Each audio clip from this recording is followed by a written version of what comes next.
Good morning, afternoon, and evening, Twitch. How are you guys all doing? Just gonna start by doing a D&D build. Hope everyone has fun. Join in, ask questions. Let's make this character together. So the program that I'm using right now is a cell phone program. It is called, it is PathBuilder for Pathfinder 1E. Great program, really easy to use.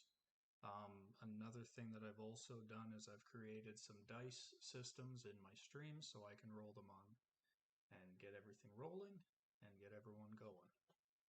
So yeah, let's jump in. I'm going to start. Hey Miss Rosie, welcome in. If anyone has any words that they want, in the chat you can do rolls for a D4 by hitting exclamation mark D4. D6 is exclamation D6, and so on. When I ask for a dice roll, then you can just roll one of those die, and the first one to do it in the chat will get the result taken within this character that I'm building. This is a random one that I'm doing, just so any users who are wanting to take part in any of the future TTRPG games that Hermit or myself are going to be hosting, we'll be able to just create their own characters. D&D and Pathfinder are close to the same thing for building the characters. Slightly different uses for how we're going to do it, but I'm going to be showing you guys Pathfinder today with this phone app, and it is going to go along good. So the first step is start and pick your class. So I am going to just pick from the starting ones.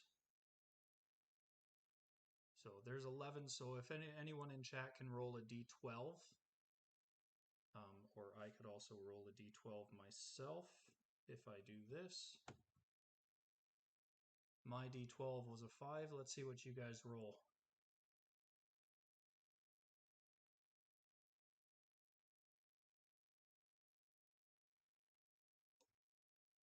So again, a d12 would be exclamation mark d12 in the chat, and it'll say that you've rolled a 7. So I rolled a 7 on that. My roll was a 5, so unless someone jumps in and does a roll real quick, we're going to just accept my 5 that I did on stream.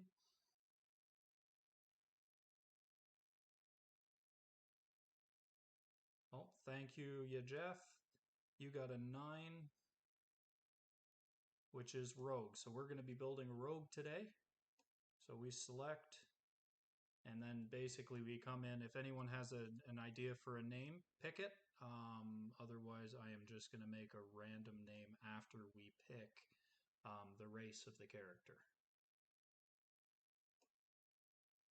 So races, we do have quite a bit. So what I'm going to do is I'm going to take the core and the featured races. So the core is going to be 2, 4, 6, 7. And then the features will be 2, 4, 6, 8, 10, 14, 16. Okay, so let's roll a d20. And the d20 is going to select... Actually, do I have d2? I think I have d2. Yeah, so someone in chat roll a d2, and then we'll choose between featured or core. And then once we do that, then we'll pick if we're going to do a d6 or a d8 or a d20 to choose the race.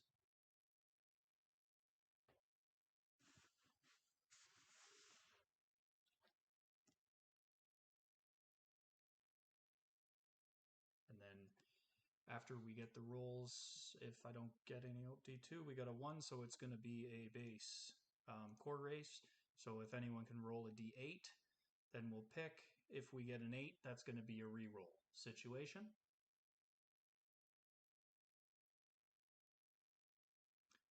And I can do a d8 as well, so I can do this and do this. So mine, I got a 6, and you got a 2, so yeah, Jeff, we are going to become an elf. An elven rogue, not too bad. So let's pick the alignment.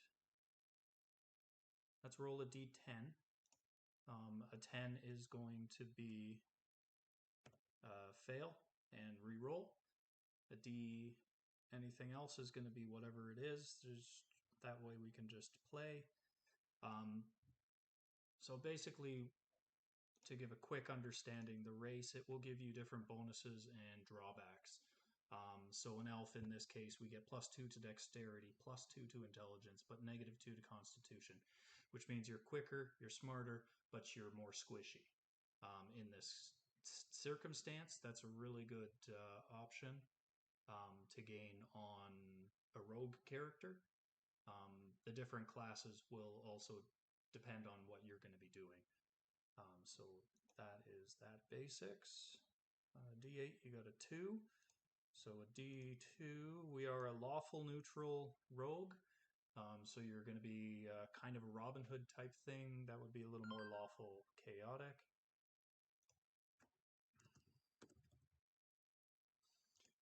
But lawful neutral is decent. You know, it's basically chaos destroys the world. It gives us the thing, order begets order. My word is my bond. Chaos will destroy the world. Respect rank. I live by my code and I'll die by my code. Traditions must continue. Order is the foundation of all culture. I am my own judge. So basically, it's a rogue who takes the law into his own hands. It's, you know, that would be a fun role play to take in. We've got favored class as rogue. If anyone has an elven name that they want to put in, you Jeff or Ms. Rosie or anyone else who's in watching, please do. Otherwise, we can move on and just come back to the name. That's not a problem.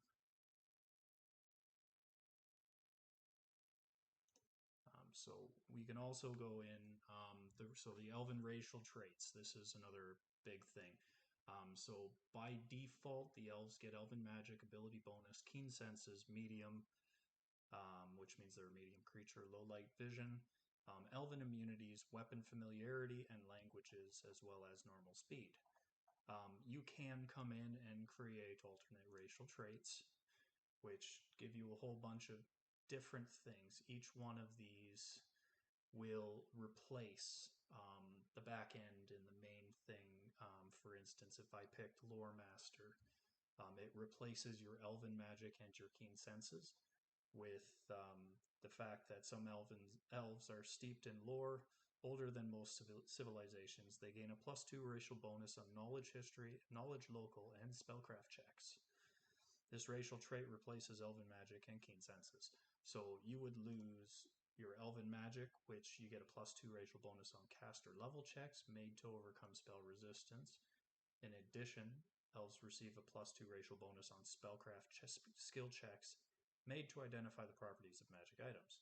So that's a really good one to have. You still get the spellcraft with the other one, but this one is giving you resistance and a better chance of avoiding spells cast upon you. And then keen senses, you gain a +2 racial bonus on perception checks. So if you're going around and trying to see things that are going on or understand what's happening within a certain situation, perception checks come in really handy to be able to pinpoint specific details within any of the campaigns.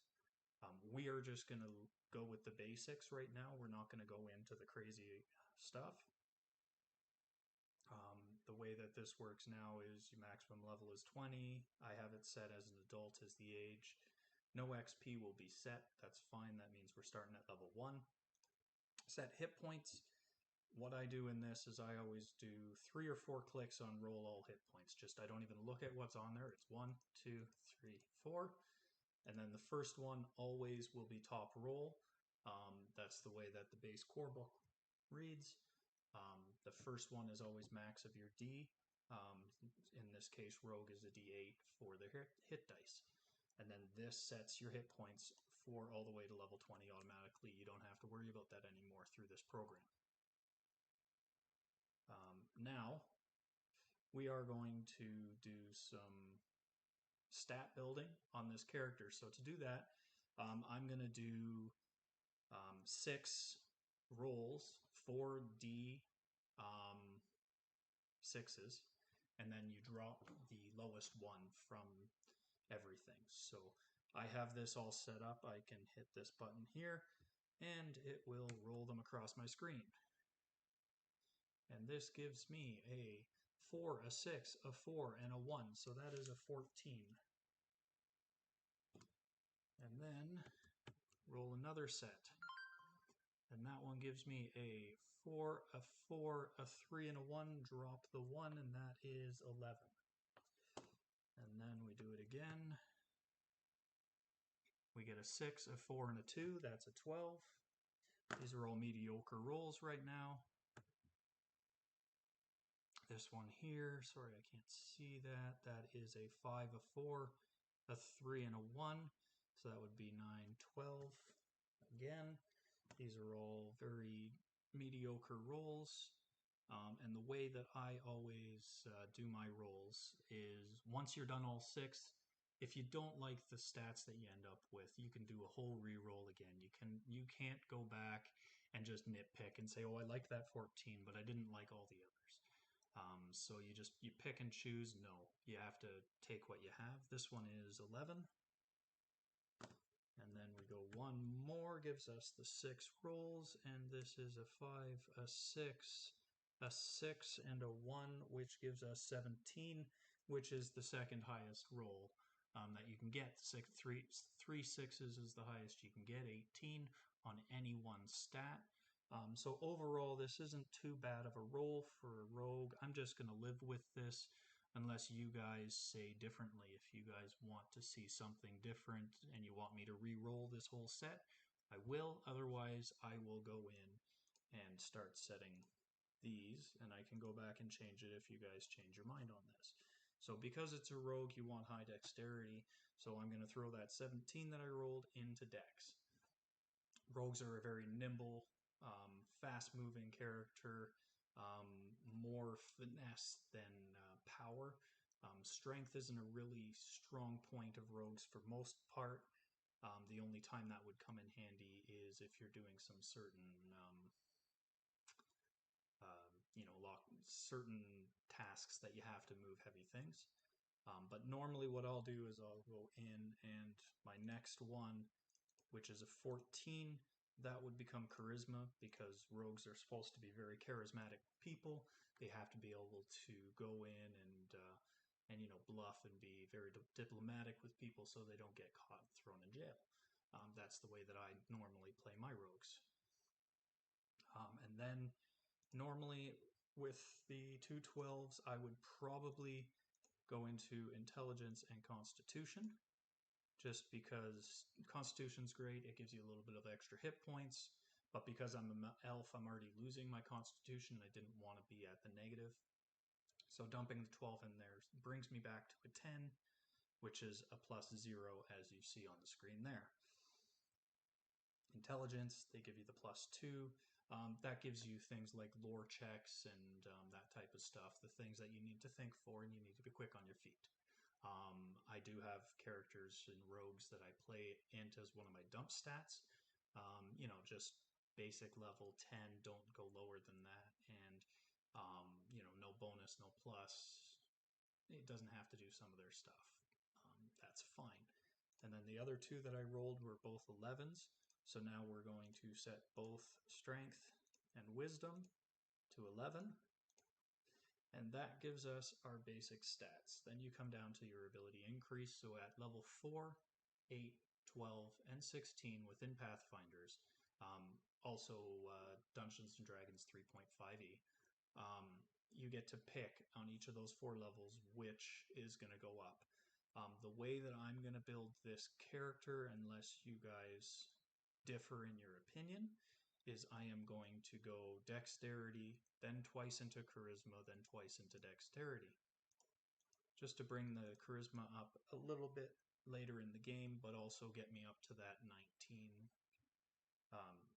into that 20 dexterity right at level 4 when they level up. That +5 in dexterity there becomes really handy at a level 4 rogue, for sure. After that comes your character details. So here you can set your deity or the god that you believe in. There's so many within the Pathfinder and Dungeons and Dragons universe. I normally don't set this unless I have a specific role play that I'm doing with this character. If you guys have any suggestions of a deity that you want me to put in here, please do. Age, homeland, height, weight, all of that stuff, that all comes from um, the basics, and I am going to pull that up. Elf, age, Pathfinder role. So basically the way that it works is you will have a table that you have an adulthood stage that is a base level, and then you will roll a certain number of dice to add to become their age, and that way it becomes a random age.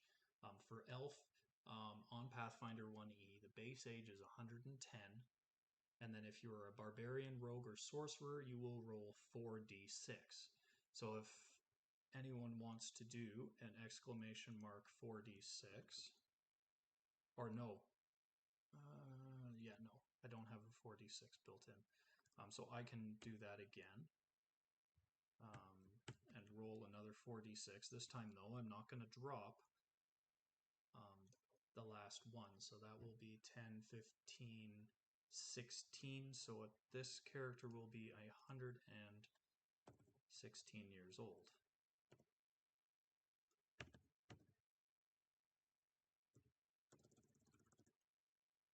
Homeland, again, if you're role-playing it, you can decide where you want this person depending on the story that you're building into. Definitely, you always talk to your DM about this, your dungeon master, game master, whatever you guys want to call it. I'm a dungeon master guy myself, that's what I say. Height is the same thing. You will go in and you will take their base height and weight. So for an elf male, which if someone wants to roll a d2, 1 will be female, 2 will be male. That way we can grab our d2 and we can decide this gender, and then from the gender I can then take their base height and base weight, which on an elf male and female, base height is going to be 5 foot 4 inches, and then you will roll on the males, it's a 2d8. On the females, it's a 2d6. If we don't get a roll in the next minute or so, I will do a d2 myself, and then I will physically roll these dice. Perfect, thanks you, Jeff. So it is going to be a female. Female. So our base height on female is 5 foot 4, and we are going to roll 2d6. So I've got my d6 here, and I am going to roll them. We got a 5 and a 6, which gives us 11. So you add 11 inches to the 5 foot 4. So this is going to be a pretty tall lady. She is going to be 6 foot 3 inches tall.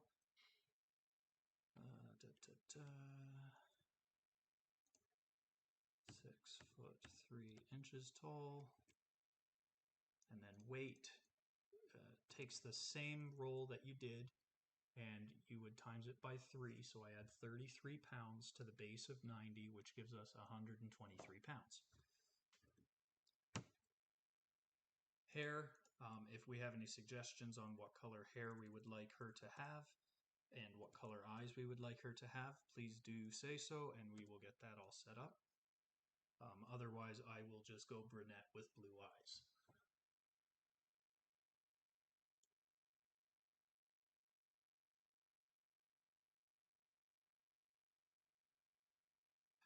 Again, this is all dependent upon how you want to role play the character and what you envision the character to look like.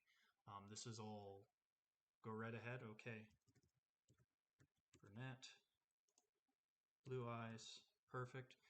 It's all dependent on what you have envisioned for the character that you're creating. I always like to sit down and think hard about, who I want to play within the setting that I'm going into if I'm a player, or otherwise if I am a DM, I like to do that for the NPC. NPCs. I like to think about what they're going to look like, what the players are going to see. And I do this same thing when I'm running through a build for an NPC as well. I do go through all of the steps. Now, normally, what I do at this point is I will create 3 traits. One is going to be a drawback, and 2 will be positive. So I always give them something that, isn't good. So I go in here, I do the drop down, and I will go drawback. I always pick a drawback first. 10, 12.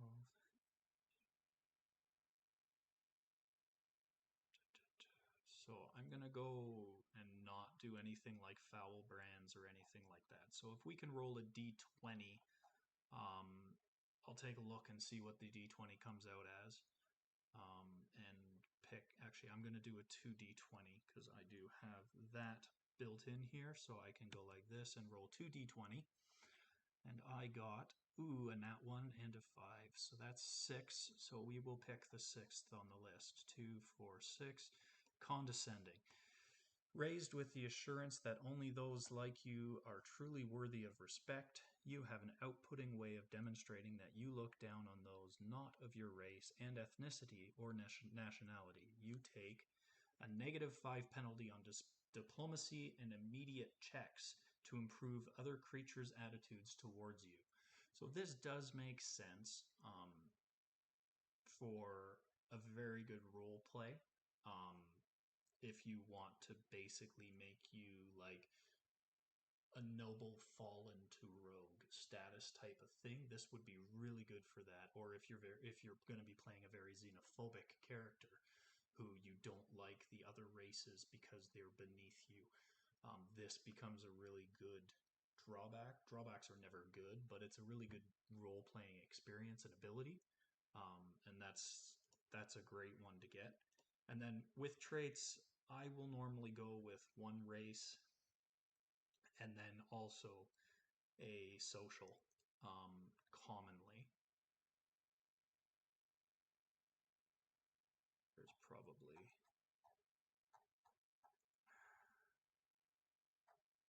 way too many. So I am going to do the same thing. I'm going to roll 2d20 and see what we come up with. And that comes up with a 17 and 11, so that is 28. So that's 2, 4, 6, 8, 10, 12, 14, 16, 18, 20, 22, 24, 26, 27. Cynical.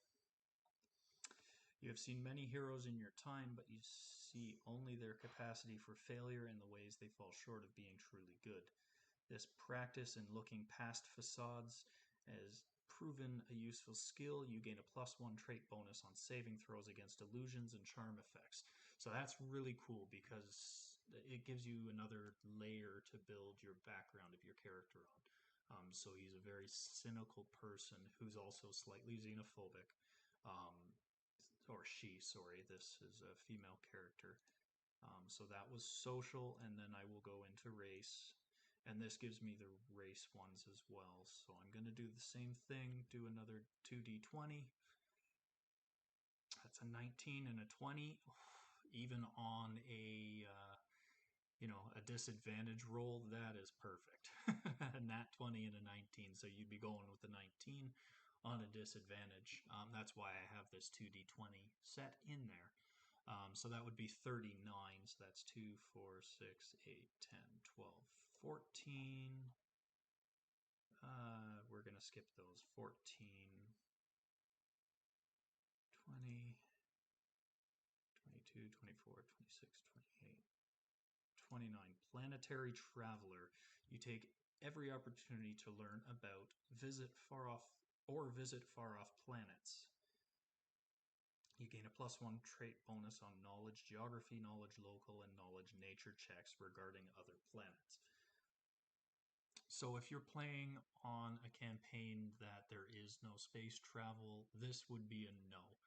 So I'm actually going to call that as a no, and we're going to go into Pride of the Diamond Empire. This says if you succeed at a will saving throw against a fear effect, that would result in a lesser effect on a successful save, such as causing you to become shaken instead of panicked, you're instead unaffected. So I'm going to take that. I don't know every single one of these by heart, so that was just because the campaign that I'm running isn't going to be interplanetary. It's going to be based medieval style. Um, Planetary Traveler doesn't make sense in that case. So then that's why I jumped down to that, which is good. So then I've got the 3 background traits. If you want to add any notes to it, then you do. At this point, other than that, you have a good set. Your languages, elves begin being able to speak Common and Elven. And with high intelligence scores, you can choose from another language. So basically in here, you will come in and you will select your Common and you will select your Elven. And then because I have, what do I have on intelligence? +2? +2 intelligence, I get 2 extra languages. That's what that languages is. Whatever that plus is the extra ones you get. So I can choose from Celestial, Draconic, Gnoll, Gnome, Goblin, Orc, and Sylvan. So if I can get a D8 roll, please, in chat, then I will select which one, and 8 will be an automatic re-roll. Other than that, we'll be good. I'm going to grab a drink.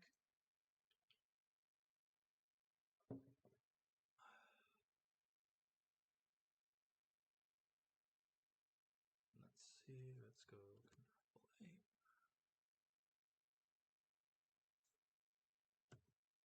Why is my 8 not working? D8, please.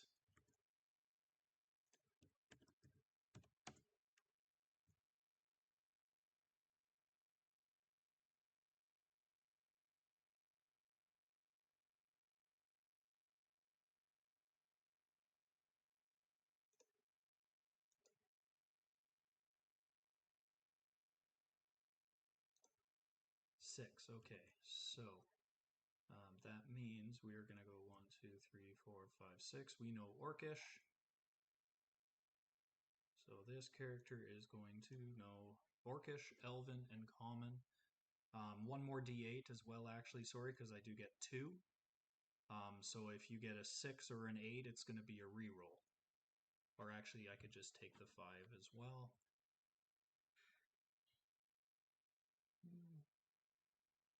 Oh, 3. Okay, so we've got Knoll, which would go good with the one that I just did on Hermit Barbarians D&D, where I was a player. Because the first fight we did, we ran into a group of gnolls. I was playing a rogue, chaotic evil one, but yeah, that's a different story. Okay, so we have the elf, we've got all of that, and this, other than giving the character a name, if you have any ideas for a name for the character, otherwise we can come back to it. That's not a problem. In here, basically this is setting your classes. I have rogue set up as the base. You can come in here also and set different types of rogues, smugglers, scouts, river rats, depending on what type of character you want to play again. These all just change what your base talents are. So with a rogue, you get advanced talents, you get skill classes, you get evasion, improved uncanny dodge, which is amazing, master strike proficiencies, and then a whole bunch of talents. Sneak attack, you gain at certain levels, and then trap sense. When you choose an archetype, it will be replaced with something else.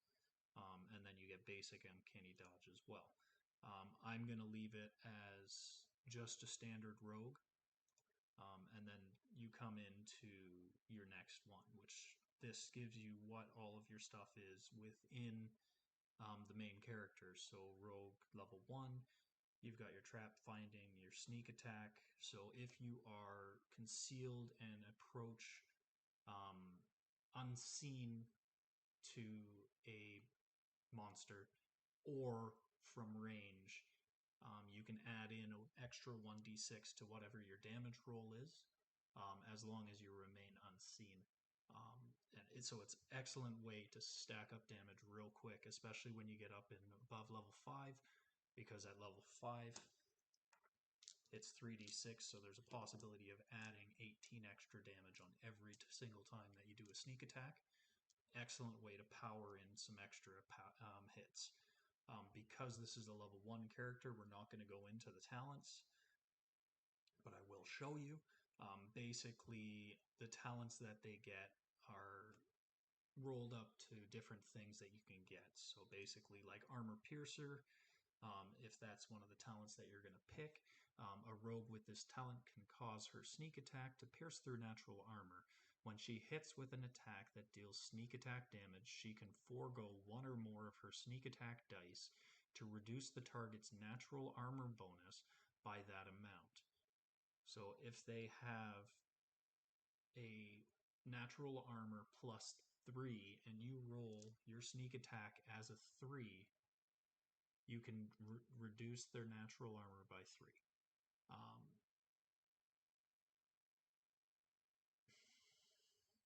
It's useful when you get up into the higher stuff. Armor Piercer is more for when you're getting up into things with thick hides, and scales that can help protect.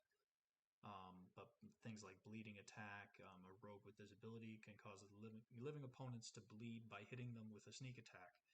An attack target takes 1 additional point of damage each round for each die of the rogue's sneak attack. For example, if you had level 5 with 3d6, they would get 3 bleed damage every turn.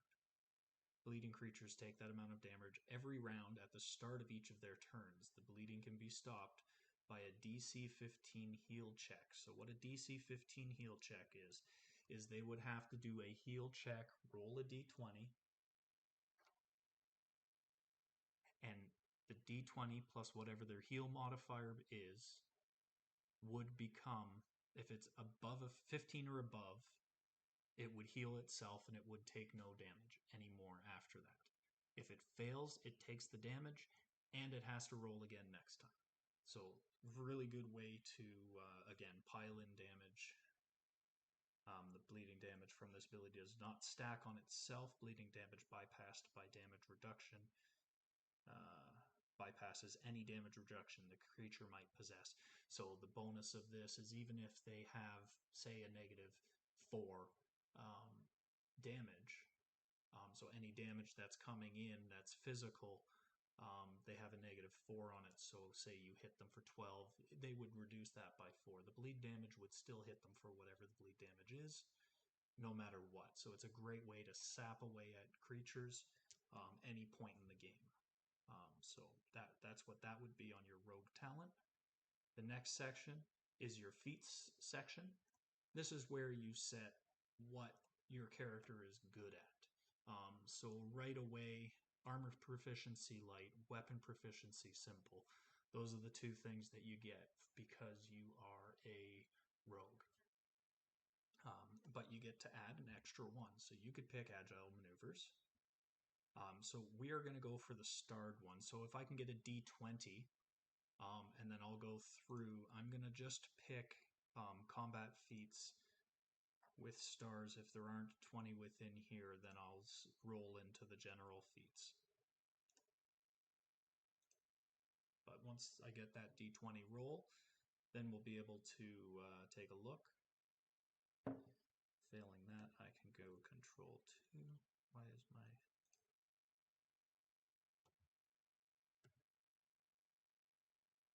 Control 2.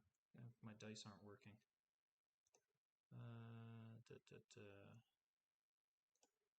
There we go. I'll just manually throw it. So I rolled a 5, unless someone else rolls something. It will be 1, 2, 3, 4. Dirty fighting. Makes sense.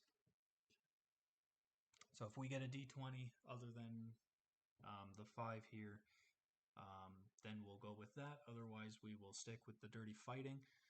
When you attempt a combat maneuver check against a foe you are flanking, so if you're beside it coming in, you can forego a +2 bonus on your attack roll for flanking to instead You like that one? Yeah, dirty fighting is awesome for a rogue, especially if you have bleed attack. You could bleed attack with a dirty fight.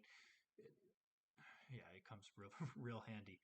Um, for flanking, instead of having the combat maneuver not provoke an attack of opportunity, if you have a feat or ability that allows you to attempt the combat maneuver without provoking an attack of opportunity, you can instead increase the bonus on your attack roll for flanking by +4. So basically, you can come in, you can flank them, and you're not going to draw an attack of opportunity by moving around them. Great, great, great check. So there's our dirty fighting. Then this comes into your skill points. So this is what I was talking about. You can't see the whole thing. I've got it chopped here. I'm sorry, I'm just going to hide that D20. But basically, your top one is acrobatics. That's doing any nimble things where you're trying to, for instance, if you're going across a rough terrain or something like that, that would become an acrobatics check. To not get stumbled up, or if someone tries to trip you, depending on the way that they're doing it, that would be an acrobatics check. Appraise is basically your ability to look at an item and guesstimate how much it's worth at the store. That's a great thing to have for Rogue. This one is a 2. The ability line here tells you what your base is. So acrobatics is a +4, so that tells me acrobatics draws off of dexterity, because our dexterity being at 19 is a +4. Appraise is an intelligence check. This is why with a rogue I do like to dump intelligence in there, because you get your appraise artistry. That's an intelligence check that is, being able to, how do I explain artistry within Pathfinder?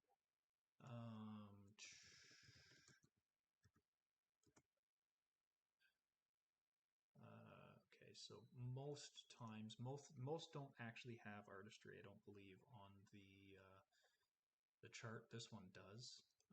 For some reason, it's a background skill for a lot of things.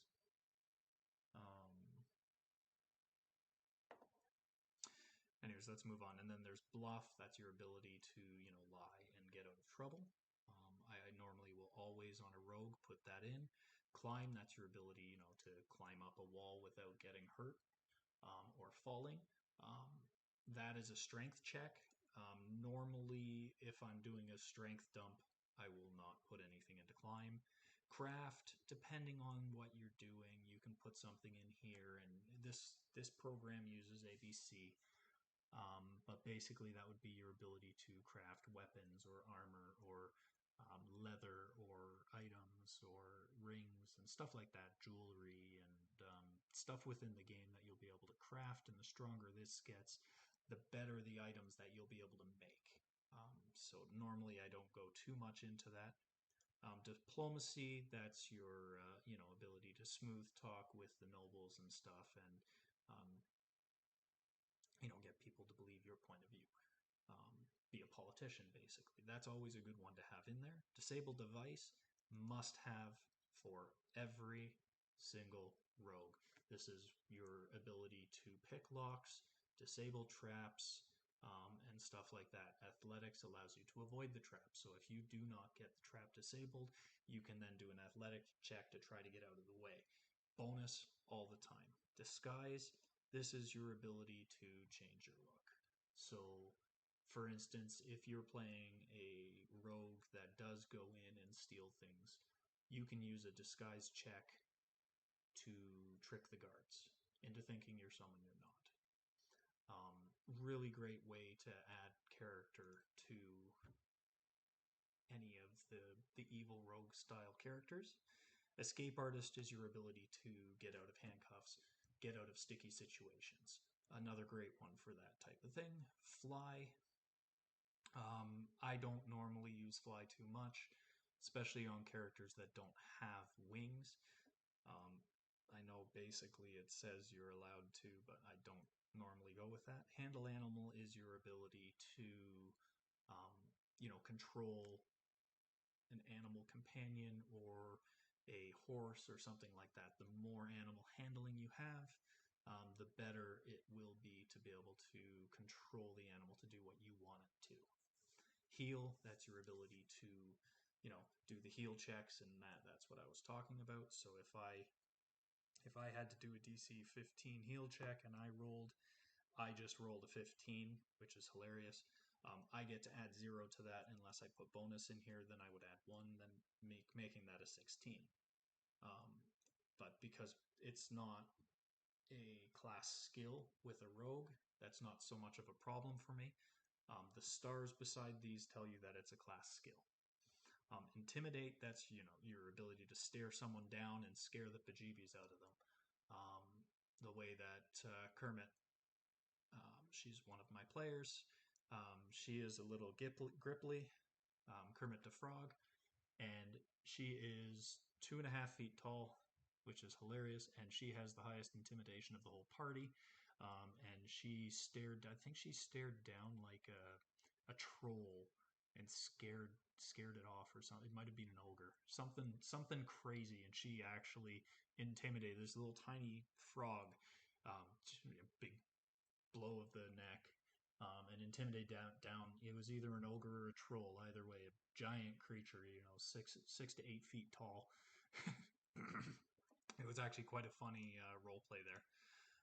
And then you get all your knowledges, your Arcana, which is your magical background, your Dungeoneering, always a must for a rogue. That is, your dungeon craft and the way that the caverns work and the way to get in and out, and your sense within dungeons. Engineering is, your tinkering and your ability to build. Geography being the lay of the land above ground. History is basically your knowledge of any past within the world that you're in. Great for clerics, sorcerers, anyone who you want to play. Hey, Cash, welcome in. It's going well. We're deep into this female elf. Lawful neutral rogue. I would scream. I'm coming off an illness, so I'm not totally able to punch it like I did that one day. But yeah, so then you get local, which is, your ability to know about the seedy taverns and the right places to go to sell your goods. Always good for a rogue. Nature, that's a druid type thing. You're one with nature, commune. And then you get your nobility, which is your sense of the high class characters with NPCs. Within any town or setting, you're able to communicate better with them and know about, their basic backgrounds and get some stuff. Planes is the 7 planes of existence, the material plane, the shadow plane, and all the different planes of existence that happen within it. This is great for summoners, shadow callers, summoners, stuff like that, characters that bring stuff from other planes and allows you to control them better. Religion, that one goes without saying. Linguistics is another one. It's not a basic set, and I normally don't play with linguistics. It's in this program because some of the extra books do have it. Lore is the same thing. Oh, yeah, so Cash, Pathfinder is 3.5. So if you ever played any D&D 3.5, um, Pazio, the company who has created Pathfinder, actually bought the rights to D&D 3.5e from Wizards of the Coast. So 3.5e became Pathfinder, and then they evolved it from there. I'm of the thought set that 3.5 was a breakthrough within D&D, where it was very well balanced between DM and player. So I do love this. Yeah, the ones that are really old are beyond hardcore. Like the basic 1E and 2E, those ones are hardcore. I wouldn't even try to build characters around there.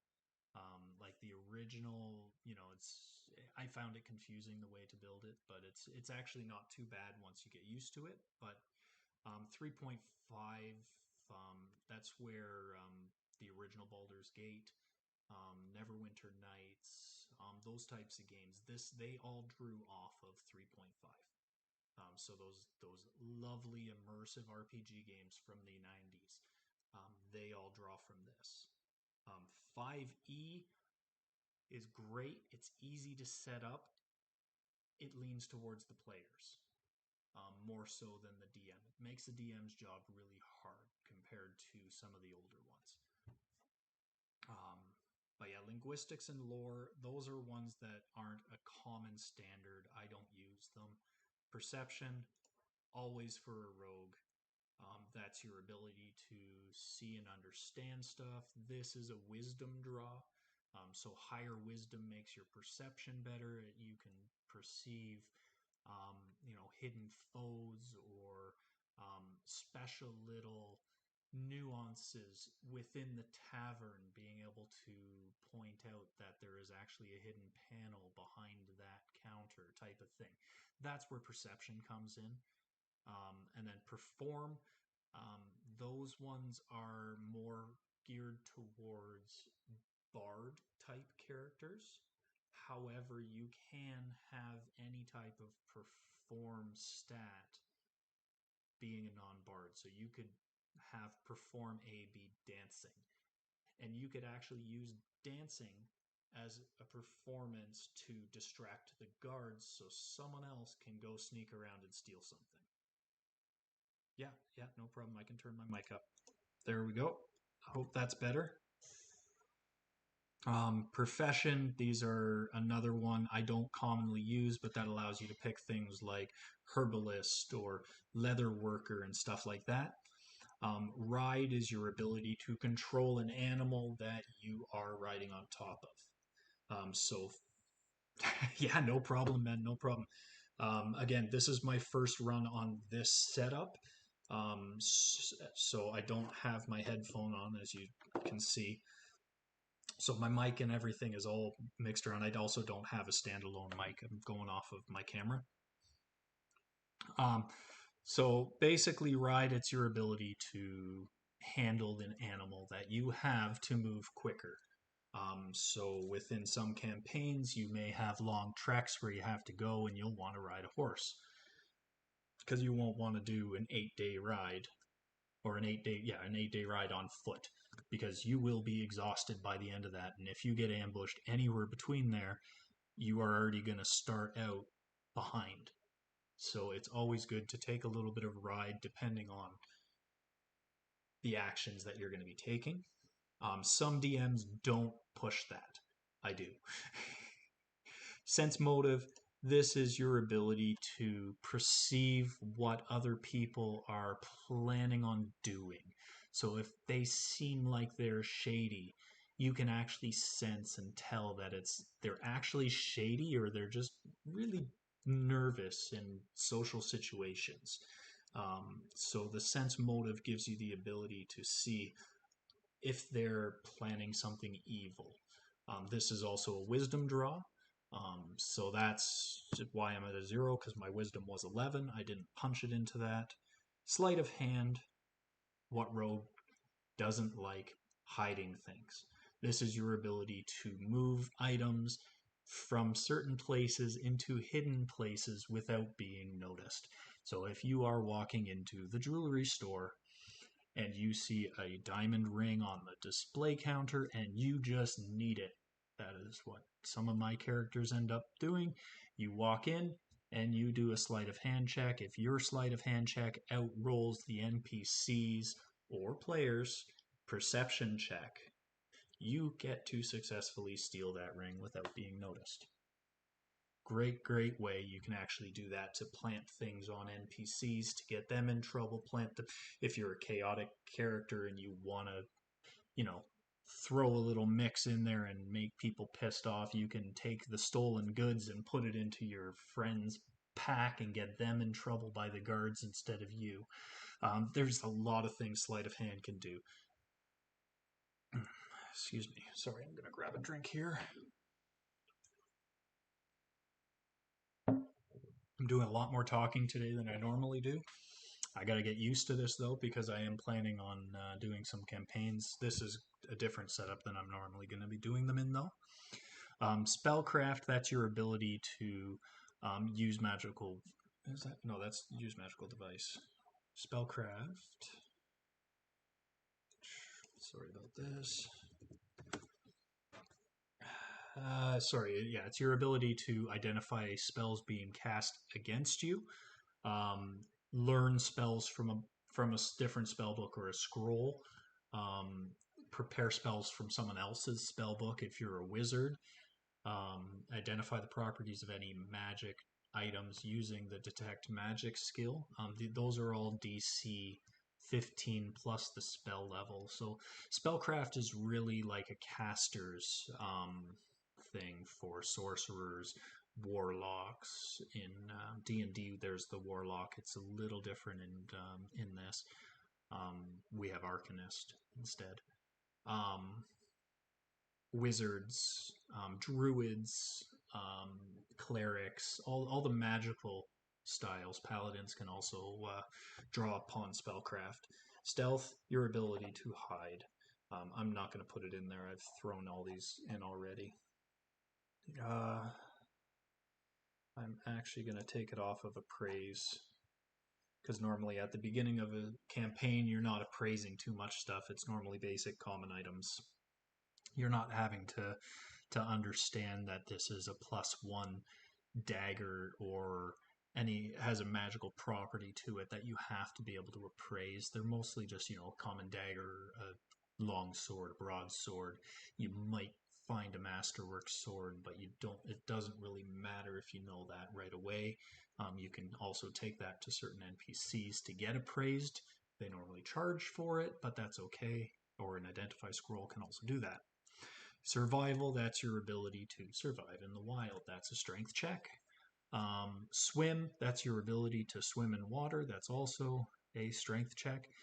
So some campaigns that I've done, there was a big lake underwater. There was some monsters within it. The characters had to beat the monsters, and then some of them decided to go swimming in the lake and dive down to the bottom and try to find. That would be a swim check where it checks to see if they're not going to drown when they're diving down. So there's a lot of swim checks. And then use magic device is your ability to use devices of magical properties, wands, rods, stuff like that. So you can use their charges even though you're not a mage. So that's what those are. So I've got those 10, and every time, no matter what level I'm in, it will be another 10 points that you can add to that. Next up comes the equipment. The way I commonly start a campaign is I will give characters a certain amount of money.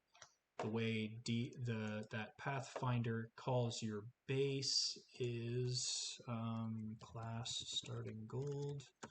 You have a set amount of rolling.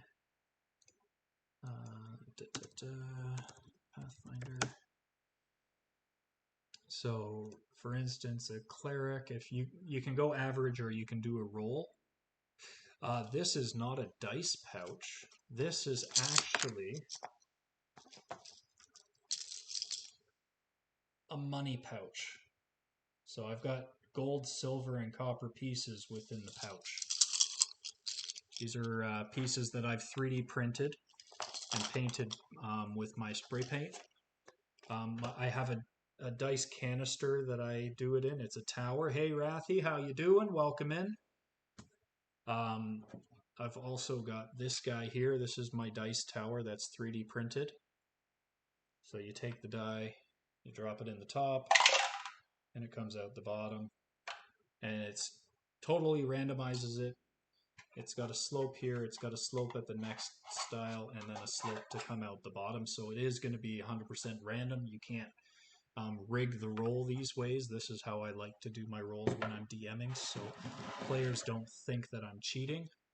Or I will do it in an open mat, where I will have the mat down, and a roll in it so players can see and they have full eyes on it and they don't think I'm cheating. Okay, so a rogue would start with 4d6 times 10 gold pieces. So that actually is awesome because I can just do this. I think it's plus, yes, to roll 4d6 on screen. So that is 3, 6, 8, 9 times 10. So my character starts with 90 gold. Okay, so we start with 90 gold pieces. 90 gold pieces, not 900. Finished. Boom. So I've started. Yeah, no problem, Rathy. Thank you for the lurk. I don't think I'm going to be too much longer. I'm going to be, I have to head down and do the dishes shortly, but this is awesome. If you're streaming it, maybe I'll raid into you. So drop that out. This is basically where you're going to pick your weapons, your armor. With a rogue, your base armor it's with any character, it's going to be 10 plus your dexterity bonus. Because I have a +4, my AC is base 14. I always come in here because I have not streaming, no problem. So yeah, I am going to do leather because rogue doesn't have leather. And leather armor, I do have that here. I could grab my PDF or I could just grab my handy dandy core rulebook here. And I can go to weapons. That's druid spells. That's not the one I wanted. And this is... There we go.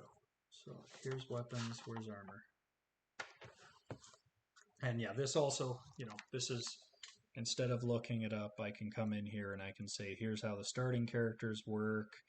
I do have the PDF versions of all these as well. So we've got weapons here. So when I'm buying all the weapons, I can look and see how much they actually cost. I'm just going to do a quick run through. So leather armor costs 10 gold pieces. So I am going to just do base 10 gold pieces.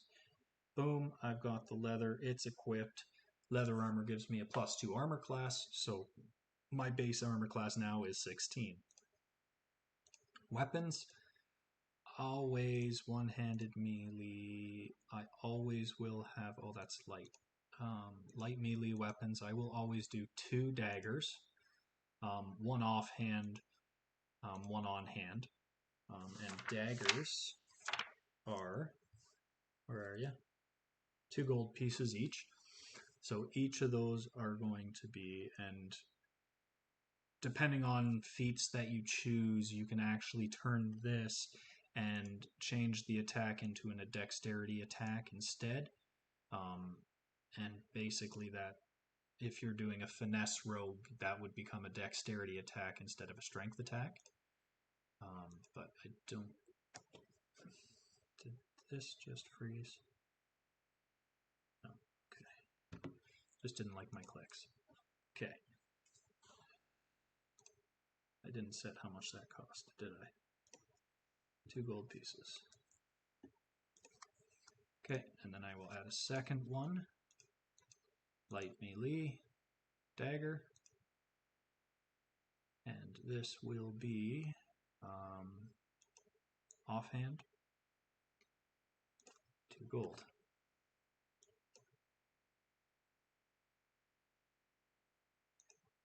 Because I don't have the 2 weapon fighting, I get a -8 on any of my attack rolls. So when I do my d20, it would be d20 -8. So with the 1 being the lowest, you can't, or 0 technically. But so if I rolled a 10, it would only be a 2. So it makes it really hard to hit with offhand weapons.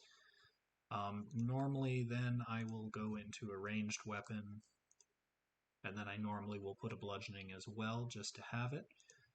Ranged weapon, commonly something simple like a crossbow or a bow. I am going to go with a light crossbow. So You see here my attack is +4. So basically when I'm rolling my d20, I get the d20 +4 on the attack, and then any of the damage, and it's a piercing type damage, base all that stuff. Like crossbow, that would be under here 35 gold pieces. So as you see, when you start getting into certain weapons, your money disappears quickly.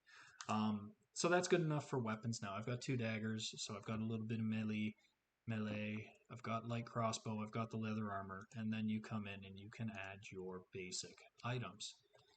Here, normally you go into adventurer gear, you will add, I normally add a bell, so you can set up a string of bells when you're making camp and monsters can't sneak up on you and ambush you in the middle of the night. They'll trip the bells and they'll go off and you guys wake up, so it's at least not a surprise attack round. That's how I do it. You guys get to do whatever you want when you play, but I normally will go a bell and a bedroll. So a bedroll is 1 silver piece. And then we go back into adventuring gear and we go into bedroll and then bell.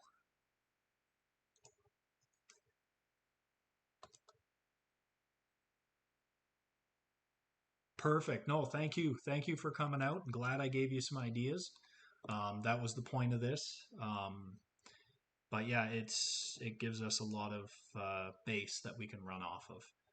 So that's 35. But have a good night, and I will see you later.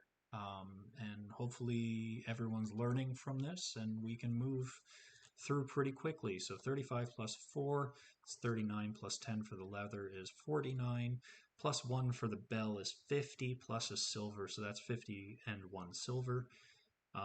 Okay, and then normally you want rations, because when you're out adventuring, you need to eat and you don't want to carry stuff that spoils. Rations last for weeks on end. Oh yeah, no problem. I'm almost done. I'm going to be raiding out shortly. I should probably find someone to raid out to. We could go with good vibing. You know what? Let's go with Godlana. She is another streamer from my time zone, so that is going to be good. But yeah, basically you add all your adventuring gear, and then once you're all done, you come back in here. We said 50 and 1 silver, so that would be 39 and 9 silver pieces. So 39 and 9.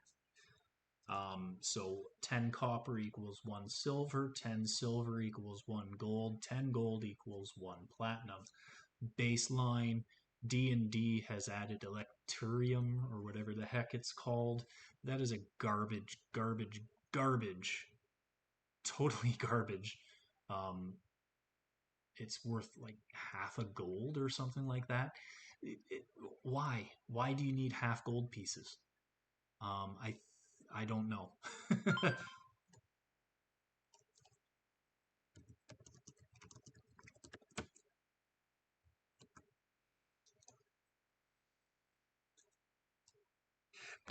I've actually seen people using it. It's crazy. It was brought in, I think, on like some little special campaign that they were trying to bring in some special stuff. But that gives you a base understanding of equipment. Spells, rogues don't have spells. And then animal companion, rogues don't have pets. So, Cash, do you want to give this female elf lawful neutral rogue a name? Or should I just do a random generator?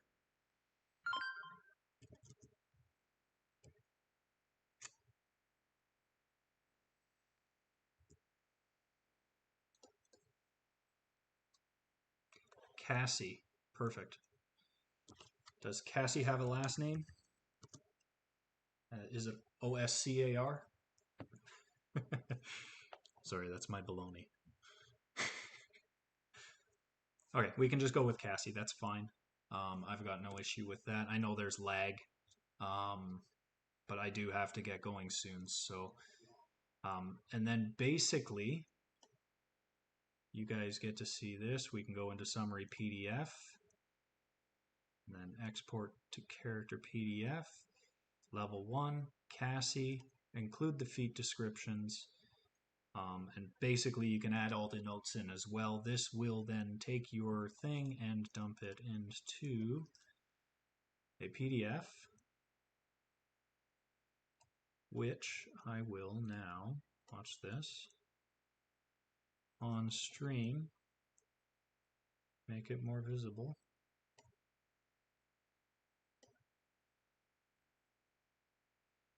So this is Cassie. So she is a level 1 rogue. She's an elf. She's got 11 strength, 19 dexterity, 10 constitution, 14 intelligence, 11 wisdom, and 14 charisma. It gives you the base armor class, and it gives you all of the armor. You know, you get +2 armor because we're wearing the leather. You don't have a shield on, so you don't get any bonus for shield. If you're playing a tanky character, shields come in handy.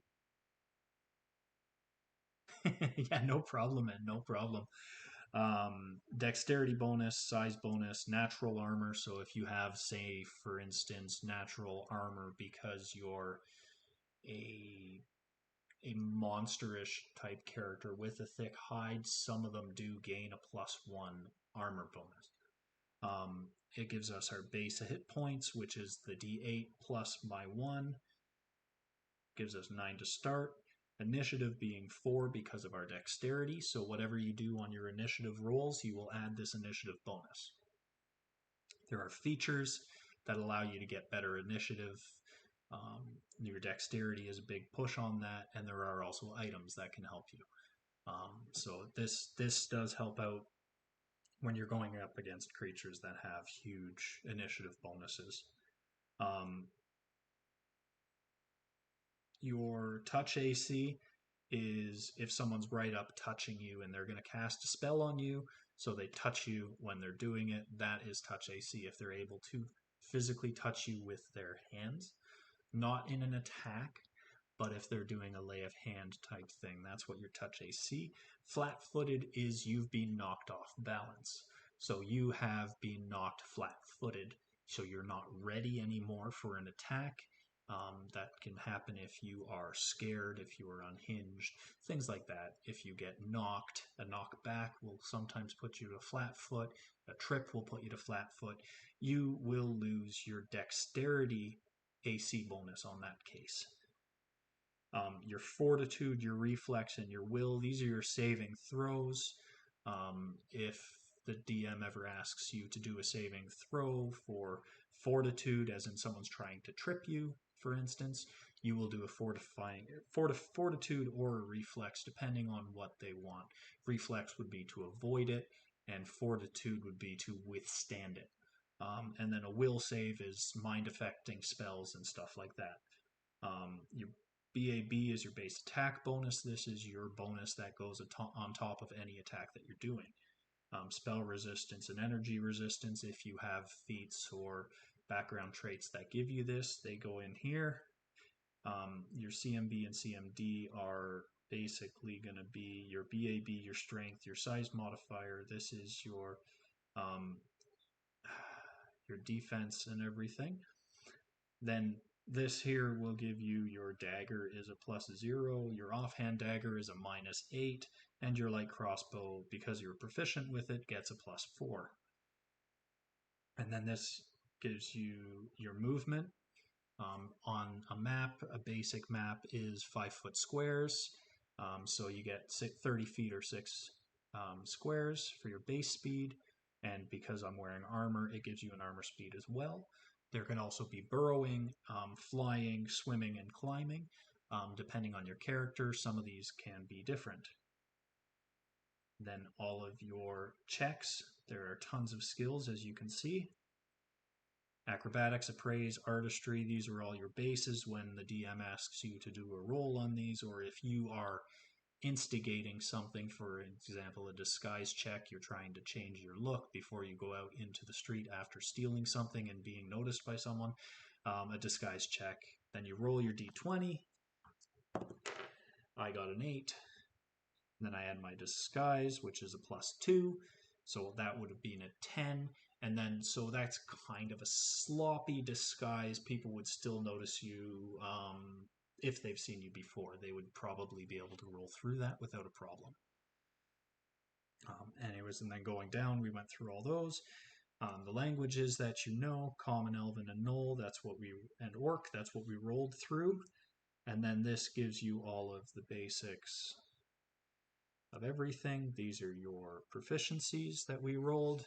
Armor proficiency light, weapon proficiency simple, sneak attack, trap finding, gives you your equipment, and then anything that you're wearing on your character as well.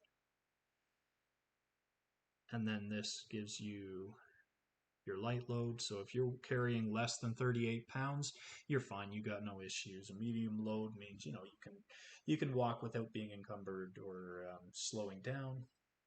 Heavy load, you're going to get tired quick if you're running, carrying a heavy load. If you go over the 115 pounds in this case, you're encumbered and you will be slow moving. You lose half of your speed. If you become extremely encumbered, then you cannot move. And then you can lift 115 pounds over your head. You can lift 230 pounds off the ground. Normally would be about 2.5 feet that you'd be able to lift that. So if you're just looking to move it, and you can drag or push 575 pounds. So that is 5 times your over the head weight that you can carry. And the lift off the ground is double what your over the head weight is. And then it gives you all the info in here of what your feats are and what they do. But that is the base of building a character using this program. I might do another one Tuesday or Wednesday using D&D Beyond. So a 5e character. We'll do the same thing. I'll have you guys do random rolls within and Cash. Yeah, if you hit !D, I've got D2, D4, D6, D8, D10, D12, and D20. You actually get to do rolls within here. So a D2 is if I'm asking yes or no questions. Don't put the space, just D20. And that'll roll a 20-sided dice. So if I ask for a D20 there, you just rolled an 8. I also have this one, which if I want to roll it real quick, boom, there's my 4 dice each time. So my first one, I rolled a 6, which is garbage. The second one would be an 11. And then we've got an 11. Then we've got a 12. So this would have been a bad one. I would have passed that. But I've put some commands in. I've also put in that I can do like this, for instance. So I'm using these ones more often, but I can ask you guys to do the runs, or I can roll them on the screen. My next step is I'm trying to figure out how you guys can roll them on the screen for me. So if I'm saying roll me a D20, someone will be able to throw the D20, and I'll be able to do boom. And you guys will roll it, and oh, nat 20. Oh, I've also got a 2d20, which I think is this one. Yeah. So 2d20 is if you're advantage or disadvantage, you'd roll 2. Automatically just roll 2 if you've been told you're advantage or disadvantaged. And then if you're advantaged, you take the higher number. If you're disadvantaged, you take the lower number. Period. You don't have to worry about it. I find it easier to do it this way because you know if you're advantaged or disadvantaged, or your DM does and should tell you. But that is the base of that. Yeah, these ones love me. Let's see what these ones give me. 6, 5, 6. That's a 17.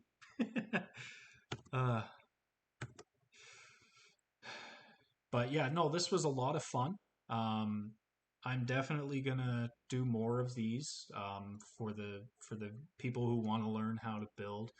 Hermit is running on every second Saturday right now with a group. I may be picking up Sundays. still debating on that. I'm almost certain I will be. But on that note, let's find out